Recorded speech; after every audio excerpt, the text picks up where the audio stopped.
livro do profeta Malaquias, capítulo 2. Hoje nós vamos fazer a leitura da perícope que vai do versículo 1 até o versículo 9. A nossa temática, que nós temos trabalhado desde o início do livro do profeta Malaquias, tem sido arrependei-vos, um tema central, e a cada domingo nós temos tratado de um tema específico. Capítulo 2 do livro do profeta Malaquias, versículo 1 ao versículo 9, mesmos assentados, a você que está em casa também, versículo 1 ao versículo 9, mesmos assentados, mas com reverência, em reverência ao santo nome do Senhor. Eu peço que você possa acompanhar a leitura da palavra. Agora, ó sacerdotes, para vós outros é este mandamento. Se o não ouvirdes, e se não propuserdes no vosso coração dar honra ao meu nome, diz o Senhor dos Exércitos, enviarei sobre vós a maldição e amaldiçoarei as vossas bênçãos. Já as tenho amaldiçoado, porque vós não propondes isso no coração. E eis que vos reprovarei a descendência, atirarei excremento ao vosso rosto, excremento dos vossos sacrifícios, e para junto destes sereis levados. Então sabereis que eu vos enviei este mandamento, para que a minha aliança continue com Levi, diz o Senhor dos Exércitos. Minha aliança com ele foi de vida e de paz. Ambas eu lhe dei, para que me temesse. Com efeito, a ele me temeu e tremeu por causa do meu nome.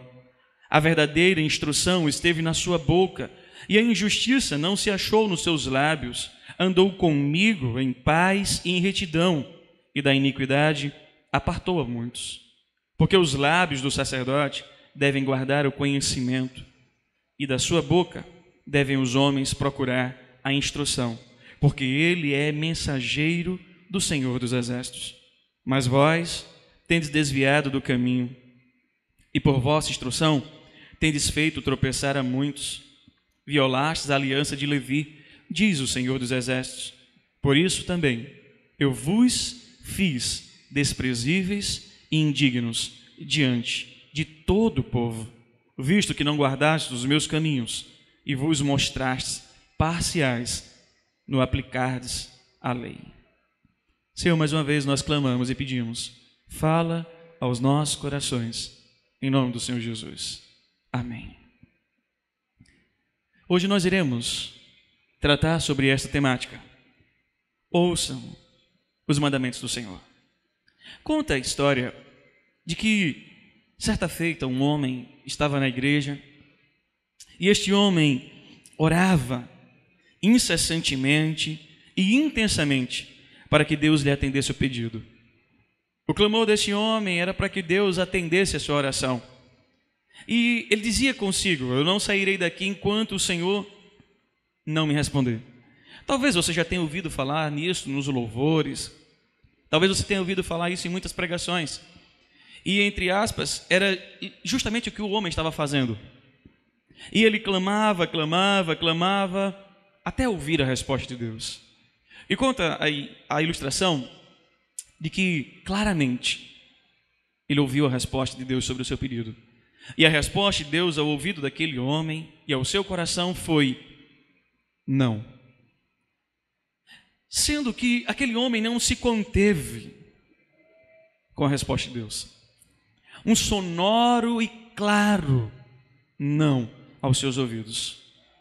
Aquele homem conta a história que ele disse assim, ainda que o Senhor tenha me respondido assim, eu não sairei da sua presença até que ele me dê a resposta que eu quero ouvir, até que ele atenda ao meu clamor. Interessante, irmãos, é que a realidade daquele homem não é diferente da realidade dos sacerdotes e não é diferente da nossa realidade.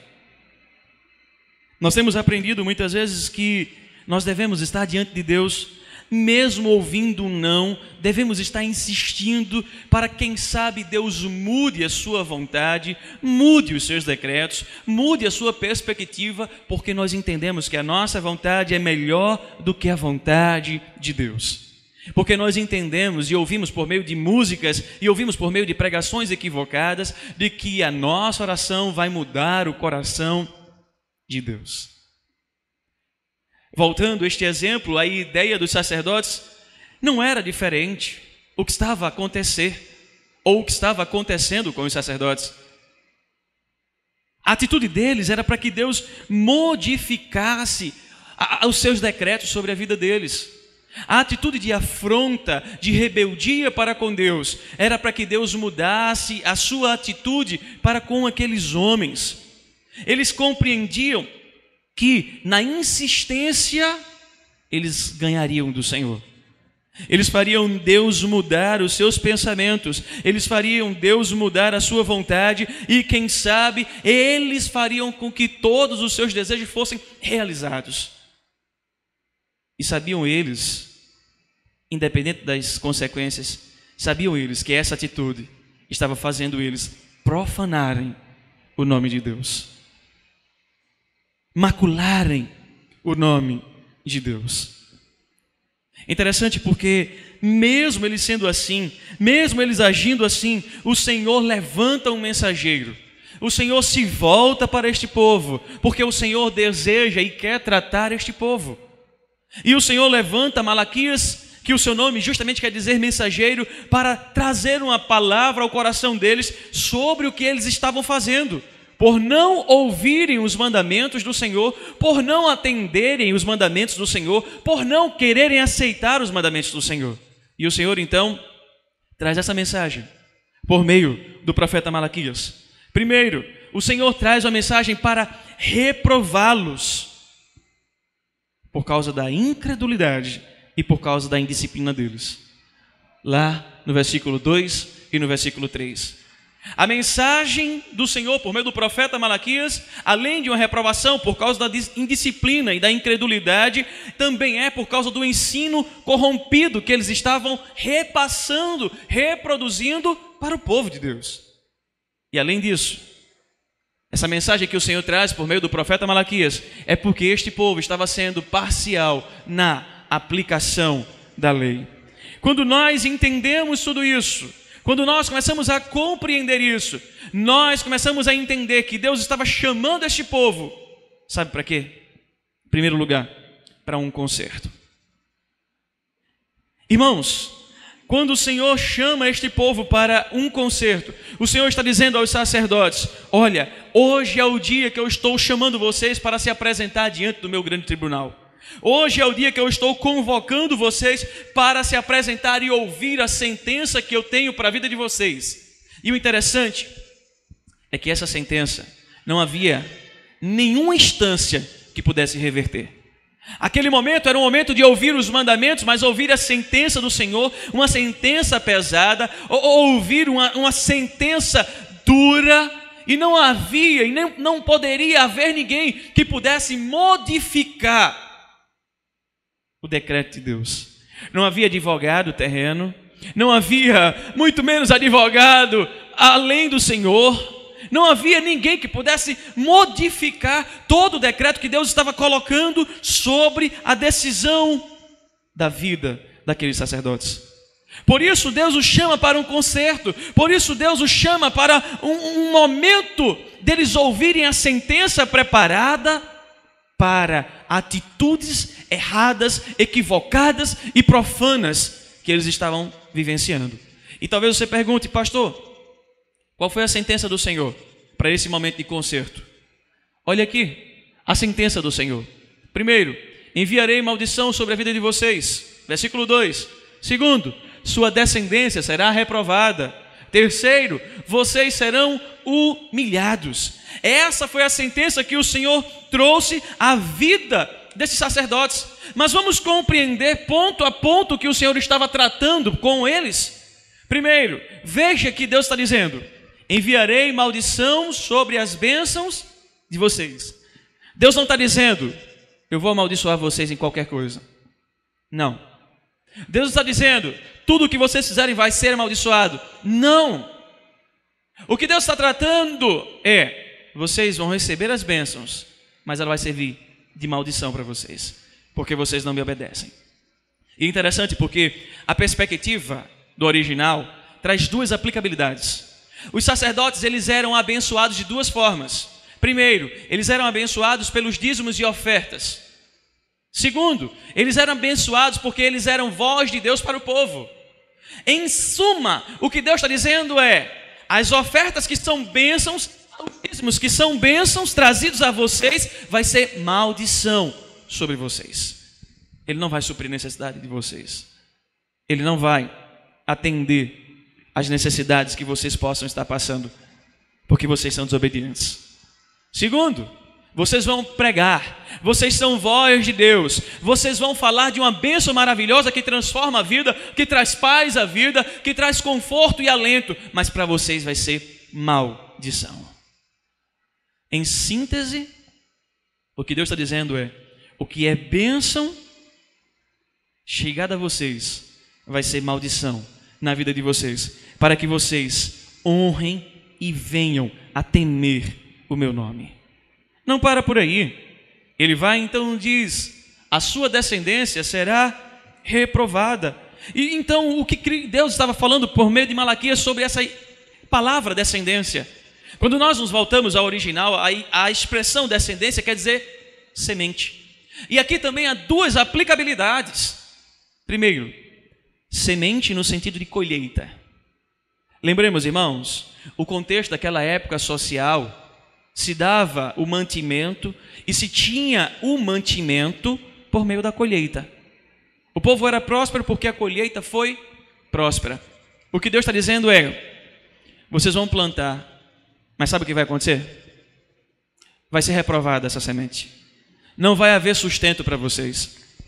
Não vai haver mantimento para vocês. Vocês podem pegar a melhor semente, vocês podem pegar a melhor forma de arar a terra, vocês podem pegar o que for de mais científico do seu tempo, e não vai dar certo, porque eu estou reprovando o trabalho de vocês, eu estou reprovando a semente de vocês. Em suma, o que Deus está dizendo é, vocês vão passar necessidades, vocês vão passar tempos difíceis, porque eu estou reprovando vocês. A outra perspectiva de semente é justamente geração. A semente do homem produz gerações. E o que Deus está dizendo é, a geração de vocês serão reprovadas. Seus filhos serão uma vergonha para vocês, sacerdotes. Veja que sentença, veja que peso. Por isso Deus está chamando os sacerdotes para um concerto. Deus chamou eles tete a tete. Deus os chamou para conversar, para tratar e sentenciar por causa da rebeldia, por causa da dureza do coração, por causa de viverem uma vida de afrontamento para com Deus. Olha a outra expressão, vocês serão humilhados. E aí eu queria que você voltasse no versículo 3 comigo, porque talvez na sua cabeça você ficou pensando o que significa essas palavrinhas aqui. Olhe comigo, versículo 3. Eis que reprovarei a vossa descendência, atirarei excremento ao vosso rosto, excremento dos vossos sacrifícios. Deus está dizendo para eles, assim como vocês estão trazendo o pior para mim, eu vou dar o pior para vocês. E aí talvez você pergunte assim, pastor, a ideia aqui de excremento é o quê? É isso mesmo, fezes. Pastor, como Deus está sendo duro, pastor.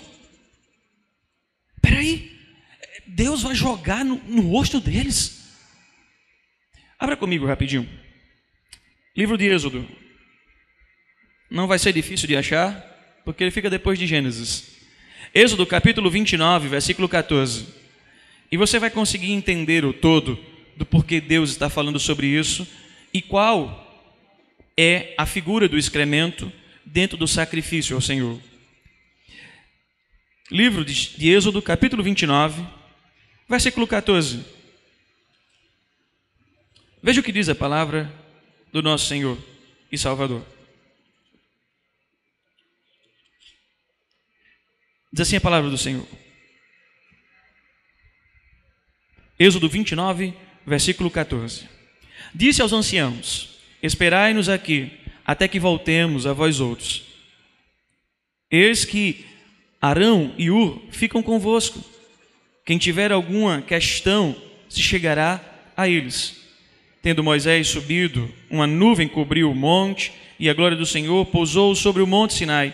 E a nuvem cobriu por 6 dias. Ao 7º dia, no meio da nuvem, chamou o Senhor a Moisés. O aspecto... 29, 14, eu estou no 24, perdão. Que bom que vocês estão atentos, está vendo? Coisa boa. Prova que vocês estão olhando o texto. Mas a carne do novilho, a pele e o excremento, queimá-lo-ás fora do arraial. É sacrifício pelo quê? Pelo pecado. Lá em Levítico capítulo 4, versículo 11, está a mesma estrutura. O Senhor, quando está falando sobre o excremento, Ele está colocando que existe uma estrutura fora do arraial, preparada para isso. Eles não poderiam pegar esse excremento e misturar com o sacrifício ao Senhor. Em outras palavras, o que Deus está falando por meio do profeta Malaquias é: vocês estão tornando imundos o sacrifício. Vocês estão oferecendo qualquer coisa ao Senhor, estão fazendo de qualquer jeito, vocês estão oferecendo o pior, vocês estão sendo imundos para com Deus, e assim como vocês estão sendo, eu também vou ser com vocês. Eu vou jogar vocês no esgoto, porque o local separado para o excremento, aplicando aos nossos dias, é o esgoto. Eu vou jogar vocês dentro do esgoto e vocês vão ser tão imundos quanto quem faz de qualquer forma ou de qualquer jeito. Veja o que Deus está sentenciando. Em outras palavras, o fim que Deus preparou e destinou para os sacerdotes é um fim comparado a um lixo de imundície. Por vocês não me honrarem, por vocês não me obedecerem, por vocês não viverem para mim, vocês vão ser imundos. Volte comigo ao versículo 4. Tudo isso ocorreria porque Deus tinha mandado um mandamento. Olha o versículo 4 de Malaquias capítulo 2. Então sabereis que eu vos enviei este mandamento. Isso tudo vai acontecer para que vocês saibam que a minha palavra se cumpre. E outra coisa, para que a minha graça continue por meio da tribo de Levi. Para que vocês vejam como eu sou, ao mesmo tempo justiça, também graça. Segundo lugar, irmãos, o Senhor traz o mandamento e por não ouvir o mandamento, o Senhor chama o povo ao conserto. Em segundo lugar, o Senhor, por esse mandamento, diz assim: olha, existe uma forma de tudo mudar, andem comigo. Existe uma forma de toda perspectiva ser modificada, andem comigo. Do versículo 5 ao versículo 8, nós vamos perceber isso. O Senhor, Ele faz uma aliança de paz com os sacerdotes.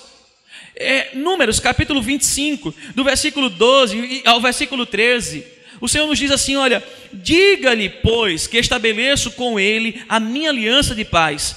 Dele e dos seus descendentes será a aliança do sacerdócio perpétuo, porque ele foi zeloso pelo seu Deus e fez propiciação pelos israelitas. Deus está dizendo: eu terei uma aliança de paz com os sacerdotes. Agora, para que essa aliança ela viva cada dia constante, andem ao meu lado. Eu estou prometendo andar com vocês. Eu estou prometendo conceder a vocês, sacerdotes, vida e paz. Eu estou prometendo conceder através de vocês vida e paz. Mas há uma condição, há uma obrigação.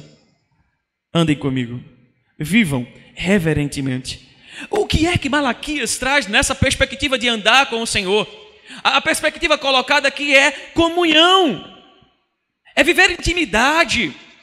Irmãos, os sacerdotes, eles tinham conhecimento da lei. Os sacerdotes, eles tinham conhecimento do chamado de Deus. Eles não estavam ali por estar. Eles não foram colocados por acaso. Os sacerdotes, eles conheciam a doutrina, eles conheciam a lei, eles entendiam que eles foram chamados para levar a paz do Senhor. Eles sabiam e tinham conhecimento que eles foram chamados e convocados para trazer paz à vida daqueles que estavam aflitos. Os sacerdotes foram convocados para trazer paz ao que andava em guerra e tribulação, para trazer vida aos mortos, não pelo poder da sua palavra, mas pelo poder da palavra de Deus que os convocou, que os chamou, que os vocacionou. E eles entendiam que levando vida e paz aos outros, automaticamente eles também estavam vivendo vida e paz para a vida deles. Eles foram chamados por Deus para instruir o povo. Eles foram convocados por Deus para doutrinar, levar a lei. Essa ideia de levar a lei significa, irmãos, viver a verdade, significa andar na verdade, e neste contexto a verdade é o próprio Deus, é a palavra que aponta para Deus e o Deus que entrega a sua palavra para o povo. Eles precisavam, os sacerdotes, andar em comunhão, viver em comunhão, eles precisavam levar essa comunhão, eles precisavam ensinar sobre esta comunhão. E essa comunhão, irmãos, que o próprio versículo do 5 ao 8 vai dizer assim: afastou muitos do pecado, tirou muitos do pecado. Entre aspas, os sacerdotes eles tinham a responsabilidade de guardar a palavra de Deus, eles tinham a responsabilidade de repassar o conhecimento do Senhor, eles eram a própria mensagem de Deus para a vida de muitos. Por isso, muitos se abandonavam o pecado ao olhar para a vida deles, ao compreender Deus, a entender a vontade de Deus. Muitos deixavam o pecado de lado. E aí, irmãos, aplicando aos nossos dias, há muitos que ainda não entenderam essa responsabilidade, seja do sacerdócio real, ou aqui no sentido, abraça pastor, presbítero e qualquer membro. Parece que não entenderam que nós fomos chamados e vocacionados para andar com o Senhor, chamados e vocacionados para viver com o Senhor, e isso implica dizer, levar a doutrina. Aquilo que Hernandes Dias Lopes diz, ortodoxia e ortopraxia. Eu preciso conhecer a doutrina, mas eu não estou falando de uma doutrina institucional, eu estou falando da Bíblia. Nós precisamos conhecer a palavra de Deus, para que assim possamos viver a palavra de Deus. Ortodoxia e ortopraxia, prática da doutrina. Não existe evangelho pelo achismo. Não existe andar com Deus por aquilo que eu sinto no meu coração, que vai de encontro às Escrituras. Não existe evangelho e doutrina longe do evangelho de Cristo, da palavra do Senhor. Por esse motivo, Hernandes disse que há ministros que estão sonegando, negando a palavra de Deus ao seu povo. E esses ministros, eles são considerados como falsos profetas, eles são considerados como falsos ministros. E é por esse motivo que muitas igrejas hoje andam no liberalismo, muitas igrejas hoje andam no sincretismo, muitas igrejas hoje andam no pragmatismo, sem ortodoxia, sem ortopraxia, e não andam com o Senhor. Mas em suas mentes, em seus corações, eles pensam que andam. Não há como andar com Deus sem o manual que Ele nos deu, sem a sua regra. Andar com Deus, irmãos, não é simplesmente do que eu penso ou do que eu acho. Por isso que a nossa geração, ela precisa urgentemente, de voltar a uma coisa chamada sola Escritura. Somente as Escrituras. Sem as Escrituras, irmãos, nós não viveremos um avivamento, nem muito menos um reavivamento. E a nossa geração precisa urgentemente de um reavivamento, mas reavivamento esse que é passado por meio das Escrituras, que é retornar às Escrituras, que é viver as Escrituras. Ser mensageiro do Senhor não é algo literalmente só preparado para o ministro. Todos nós somos mensageiros do Senhor no sentido de quando vivemos a sua palavra. E ser mensageiro do Senhor, irmãos dos exércitos, é viver uma mensagem de Cristo todos os dias. É como se nós fôssemos cartas do Senhor, enviadas todos os dias a todos que estão ao nosso lado, a todos que estão passando perto de nós, a todos que convivem conosco. E essa mensagem, irmãos, não é uma mensagem que flui do meu coração, mas é uma mensagem fiel às Escrituras. É uma mensagem que traz sim conforto, paz, alegria, mas por causa da fidelidade às Escrituras. A mensagem viva, fiel e verdadeira pregada, ela traz alegria ao triste, ela traz conforto ao aflito, ela traz refrigério ao angustiado e ela traz vida aos que estão mortos. Por isso nós precisamos andar com Deus, para poder, andando com Ele, viver a sua lei, aprender da sua lei, levar a sua lei. Interessante porque hoje de manhã, trabalhando com 2 professores de escola dominical, nós falávamos justamente isso. E aí eu dizia assim: poxa, é tão triste às vezes pregar e parece que o povo não está entendendo a pregação, porque ao sair daquela porta voltam as mesmas práticas. Parece que foi muito bom estar no domingo, mas na segunda volta tudo normal, como se nada tivesse acontecido ou como se nada tivesse ouvido. E aí nós conversávamos sobre isso e eu dizia assim: mas isso, Deus trouxe paz ao meu coração. Em qual sentido? Para que eles possam viver o que eles estão ouvindo, eles precisam andar com Deus, experimentar Deus. Uma vez experimentando Deus, uma vez andando com Deus, eu quero fazer a vontade dEle. Eu quero caminhar no centro da sua vontade. Eu quero cumprir o seu propósito. Eu quero cada dia mais ter intimidade e comunhão com Ele. Sabe, irmãos, é por isso que Deus nos chama para pregar o Evangelho, para que a gente possa ouvir e compreender e dizer assim: Senhor, eu preciso andar contigo. Em terceiro lugar, o Senhor nos chama para ouvir os seus mandamentos, primeiro porque Ele quer um concerto com o seu povo. Ele chama os sacerdotes para um concerto. Em segundo lugar, para que esses sacerdotes andem com Ele, para que esses sacerdotes vivam em comunhão, vivam em intimidade. E terceiro, para que eles não neguem o caminho do Senhor, mas para que eles sejam bênção para aqueles que estão neste caminho. Mas o problema é justamente o contrário, é que eles eles não estão seguindo o caminho, a lei do Senhor, e ainda estão ensinando errado esta lei. Do versículo 8 ao versículo 9, nós começamos a entender isso. Em outras palavras, o que o Senhor está colocando para os sacerdotes e para o povo é assim: vocês estão me traindo e consequentemente estão traindo o povo. Mas como assim, Senhor? Como nós estamos traindo? Como nós estamos traindo tanto a ti quanto ao povo? Primeiro, vocês estão me traindo porque vocês não estão seguindo o meu caminho.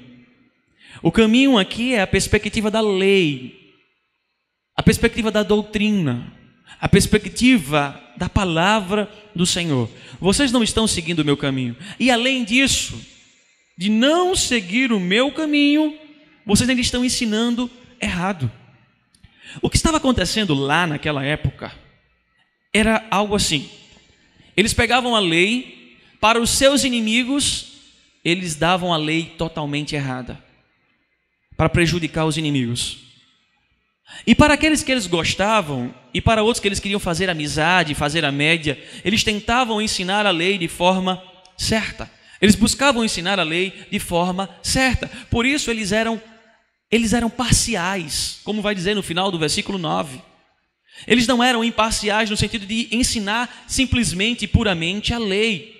É como nos nossos dias: para os meus amigos, o ônus, quer dizer, o bônus da lei; para os meus inimigos, a lei mal interpretada e o pior da lei. E por isso o Senhor está dizendo: olha, vocês nem seguem os meus caminhos, a lei, e vocês ainda ensinam de forma errada.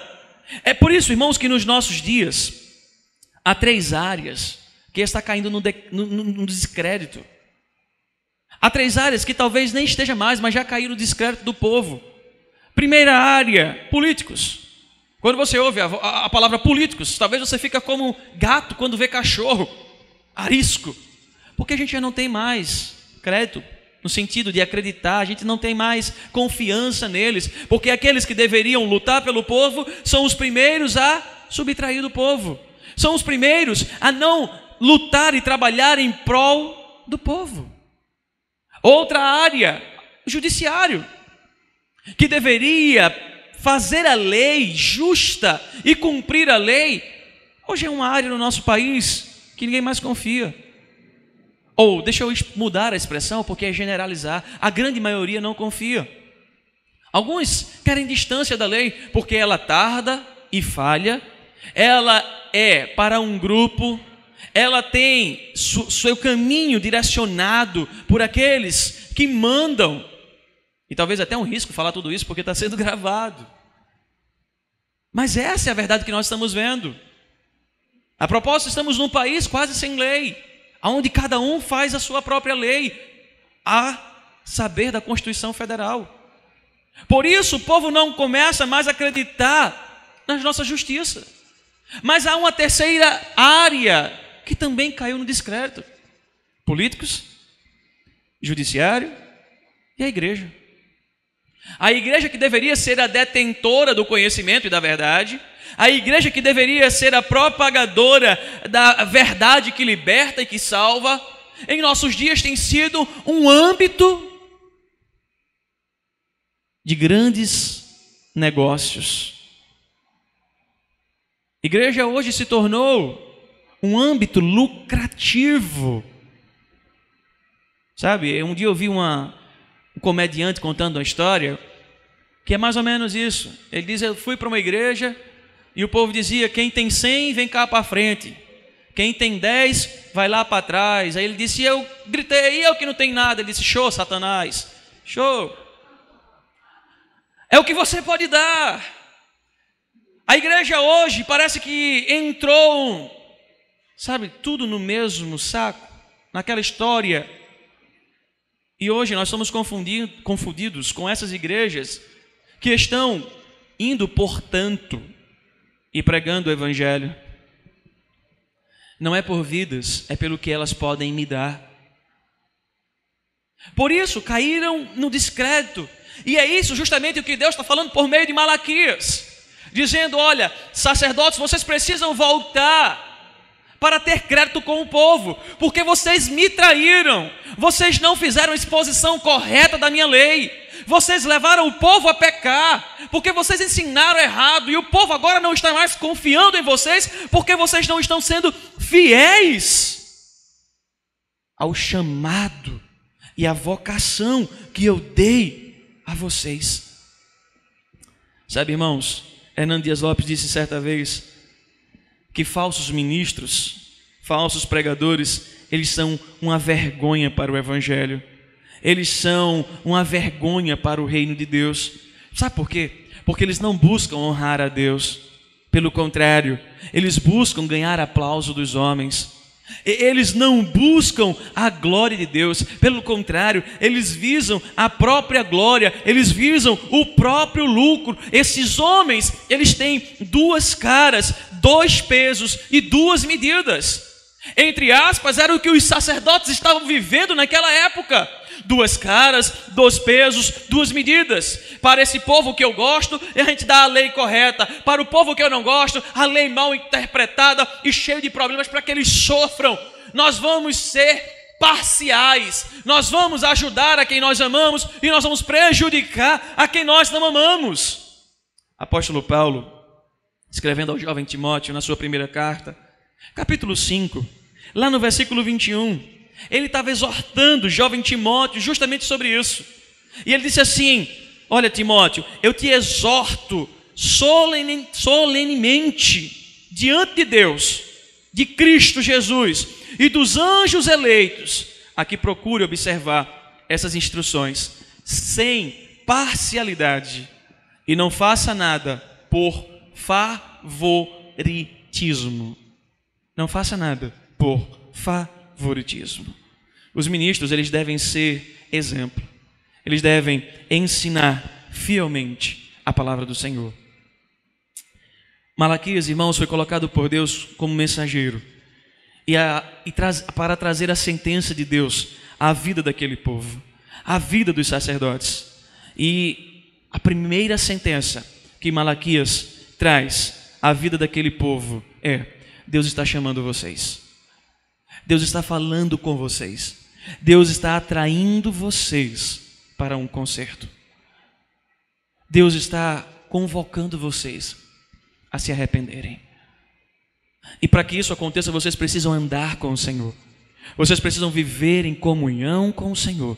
Vocês precisam voltar a viver a lei e ser um exemplo para o povo.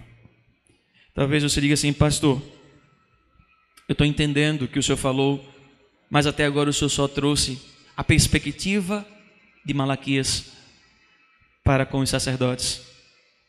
Como tudo isso se aplica à minha vida? Eu quero fazer algumas aplicações severas, mas com amor. Primeiro, se você está ouvindo a voz de Deus, se você está ouvindo os mandamentos do Senhor à sua vida nesta noite, Ele está te chamando para um concerto. Ele está te chamando para um renovo. Mas esse concerto, se você não quiser atender, ele vai passar na tua vida, porque Ele te ama. Sabe aquilo que os nossos irmãos pentecostais dizem? O Senhor vai te pegar. O Senhor vai te encontrar. Sabe aquilo que os nossos irmãos pentecostais falam? É isso que Malaquias está dizendo. Esse concerto é justamente: o Senhor vai te chamar. E se você foi salvo, remido no sangue de Cristo, Ele vai ao teu encontro. E Ele vai te chamar pelo nome. Ele vai ter uma conversa tete a tete com você. E nessa conversa Ele vai te disciplinar. Não é porque Ele é ruim, não é porque Ele é incompreensível, e muito menos porque Ele é truculento, mas porque Ele disciplina quem ama. E as disciplinas como serão? Nós vimos. Vocês lembram como os sacerdotes passaram pela disciplina? Vamos lá. As maldições virão sobre as bênçãos de vocês. Pastor, o senhor está jogando maldição para mim? Não. Aquilo que é bom para você, se você não está vivendo uma vida de comunhão com o Senhor, se você não está ouvindo os mandamentos do Senhor como tema do sermão, se você não está atendendo a voz de Deus, Ele vai te chamar para um momento de concerto e Ele vai te encontrar. E aquilo que pode ser bênção para você vai ser transformado em maldição, porque Ele te ama, para que você compreenda que você depende do Senhor das bênçãos, do Deus das bênçãos, e não das bênçãos de Deus. Segundo, Ele vai tratar na sua vida aqui, sobre a sua descendência. Você vai trabalhar e não vai conquistar. Você vai tentar progredir, mas não vai avançar. Pastor, o senhor hoje está jogando praga? Não, estou não, porque a mensagem primeiro fala ao meu coração. Antes de falar para vocês, eu estou falando para mim mesmo. Por isso que Deus está nos chamando a um concerto, para que a nossa descendência, para que a nossa semente, elas sejam abençoadas. Nós queremos viver uma vida abençoada, mas nós não queremos pagar o preço das bênçãos. Aquilo que sexta-feira Paulo César falou, quando estava na igreja do Pina e ministrava a palavra do Senhor: não há como viver uma vida com Cristo sem pagar um preço. Nós queremos tudo de graça e nós não queremos pagar o preço. A salvação foi de graça. A santificação é um processo que Ele te chama, e Ele me chama, e Ele nos chama. E se Ele te chamar a um concerto, não é porque Ele é ruim, não é porque Ele tem raiva de você, mas é porque Ele te ama, porque Ele quer tratar a sua vida, ainda que Ele venha te humilhar, ainda que Ele venha a fazer você entender, por meio da dor, que Ele não te desamparou. Sabe, irmãos, nós precisamos compreender que quando chamados e como fomos chamados, nós fomos atraídos para fazer a vontade daquele que nos chamou. Por isso, irmãos, eu gosto de uma frase interessante de John MacArthur, porque uma vez entendendo que nós fomos chamados pelo Senhor, que nós fomos atraídos pelo Senhor, que Ele nos comprou em Cristo Jesus, nós precisamos viver em intimidade, nós precisamos andar em intimidade. E aí, segunda aplicação, o John MacArthur vai dizer justamente isso: a maior intimidade do cristão com Deus ocorre quando os seus pensamentos, ou na verdade os pensamentos do Senhor, substituem os nossos. E então moldamos o quê? O nosso comportamento de acordo com a mente de Cristo. O conserto na nossa vida não é para viver como queremos, é para viver como Ele deseja. Andar com Cristo não é como eu desejo, mas é como Ele deseja. Precisamos entender esse andar com Cristo. E aí, há um grande homem puritano chamado John Owen, lá que nasceu em 1616 e morreu em 1683. Um homem de uma intimidade com Deus que os teólogos daquela época diziam assim: eu fico constrangido de estar perto de John Owen, eu fico constrangido de estar ao lado dele, porque a intimidade dele flui de uma forma tão maravilhosa que me constrange. Ele, já com a idade um pouco avançada, estava enfermo. E na sua enfermidade ele escrevia cartas. E uma dessas cartas ele relatou isto sobre intimidade.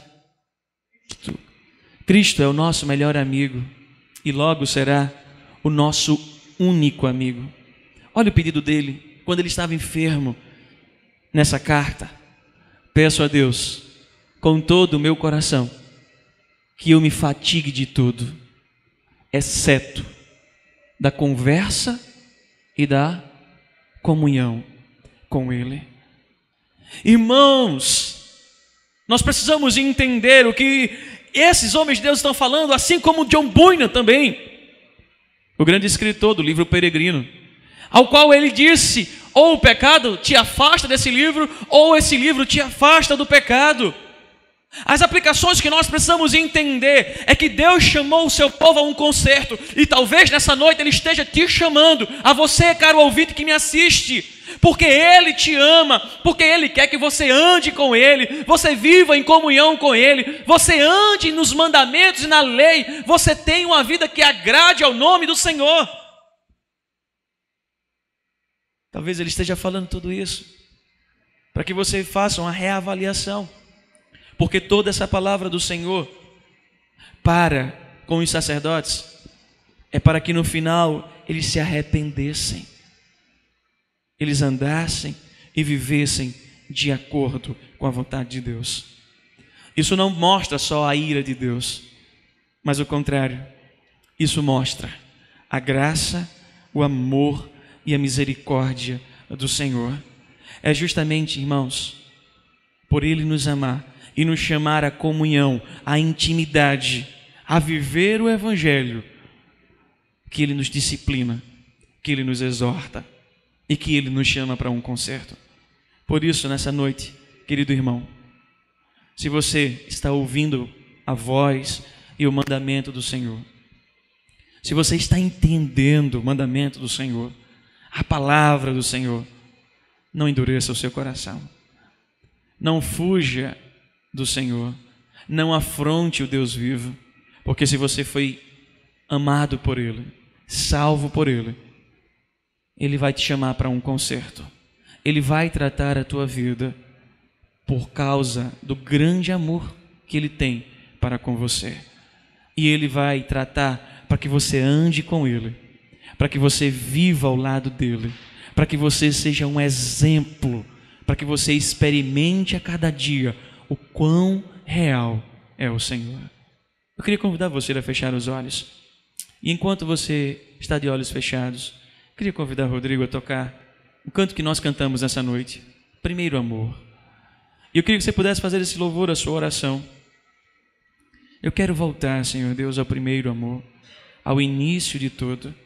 Talvez você esteja distante ou com os ouvidos duros, porque você ainda não fez uma coisa a qual Deus falou pelo profeta Malaquias: dispôs o coração.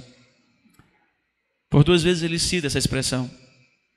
E esse é o momento que Deus está te dando para você dispor o seu coração, reconhecer quem você é, se arrepender, pedir perdão, voltar a andar com o Senhor, voltar a viver com o Senhor, voltar a ser exemplo, voltar a viver em intimidade com o Senhor.